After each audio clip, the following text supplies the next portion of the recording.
here, welcome to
ఒకసారి మాకలు చూడు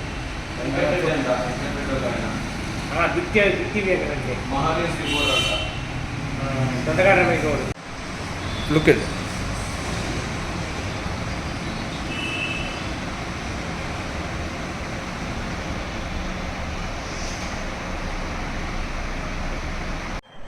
నా పేరు రూపాచారి శ్రీవిజన్ CCTV హుజూర్ నగర్ సూర్యాపేట డిస్టిక్. ఈ మెయిన్ రోడ్డు మీద హుజూర్ నగర్ మెయిన్ రోడ్డు మీద మన శ్రీవిజన్ CCTV 100 కెమెరాస్ గల ట్రీ పెట్టడానికి కారణం ఏంటంటే జనాల్లో అవగాహన కోసం CCTV యొక్క ప్రాముఖ్యత, CCTV యొక్క ఇంపార్టెన్సు, CCTV యొక్క అవసరం ఎట్లా అయిందనేది జనాలు తెలియడం కోసం అని చెప్పి ఆ సెన్సార్ కెమెరాల ట్రీ అనేది ఫిట్ చేయడం జరిగింది. మన దగ్గర వచ్చేసి సెన్సార్ కెమెరాలు, సోలార్ కెమెరాలు, సైరన్ కెమెరాలు టోటల్ అవైలబుల్ ఉంటాయి. అన్ని 1 year సర్వీస్తో వారంటీతో ఉంటాయి. ఈ దొంగతనాలు జరిగినప్పుడు ఇళ్లలో గోల్డ్ ఒకటి, డబ్బులు ఒకటి దొంగతనం జరిగి మనం తర్వాత పోయిన తర్వాత బాధపడడం కంటే ఈ సెన్సార్ కెమెరాల ద్వారా మనకు ఆటోమేటిక్గా ఇమీడియట్గా ఇన్ఫర్మేషన్ వచ్చేటట్టు, ఎవరన్నా పర్సన్ రాగానే ఇంట్లోకి రాగానే సైరన్ వచ్చేటట్టు, అంతే ఆటోమేటిక్గా సైరన్తో పాటు మనకు మన మొబైల్కి నోటిఫికేషన్ వచ్చే విధంగా ఈ సైరన్ కెమెరా అనేది తయారు చేయడం జరిగింది. ఇవి వచ్చేసి మనం ఓన్గా డిజైన్ చేయడం జరిగింది. మా CCTV వారిచే ఓన్గా డిజైన్ చేయడం జరిగింది. ఇవి వచ్చేసి మీకు 1 year వారంటీ ఉంటాయి. ఇవి వచ్చేసి మీకు మెయిన్ ఇంటికాడ మీరు ఊర్లోకి ఎప్పుడైనా పోయినప్పుడు లాక్ వేసుకున్నప్పుడు ఈ సైరన్ అనేది ఆన్ చేసుకుంటే మీకు ఆటోమేటిక్ సైరన్ మోగడం, నోటిఫికేషన్ రావడం వల్ల మీరు ఇమీడియట్గా దొంగతనం ఎవరైనా వచ్చినా కానీ మీకు ఆటోమేటిక్ ఇన్ఫర్మేషన్ ఇచ్చుకోవడానికి, ఇమీడియట్గా రెస్పాండ్ అవ్వడానికి ఛాన్స్ ఎక్కువ ఉంటుంది. ఈ కెమెరాలు వచ్చేసి మనము ఎంత పర్ఫెక్ట్ అంటే పర్సన్ని చాలా క్లియర్గా నీట్గా చూపిస్తాయి మనకి సెన్సార్ కెమెరాలు అనేవి. ప్లస్ మనం వచ్చేసి డిపార్ట్మెంట్ ఒకటి చేస్తాము, పోలీస్ డిపార్ట్మెంట్ సీసీ కెమెరాలు చేస్తాము. ఈ Suryapet district plus SP Narasimhan sir గారు కూడా మనకు ఈ సీసీ కెమెరా హుజూర్నగర్ మండలం మొత్తం మనకే సర్వీసెస్ ఇచ్చారు. సిఐ రాజు సార్ ఆధ్వర్యంలో మనం ఇప్పుడు ఈ హుజూర్నగర్ సర్కిల్ మొత్తం కూడా ఈ సెన్సార్ కెమెరా అనేది ఫిట్ చేయడం జరుగుతున్నది. Thank you.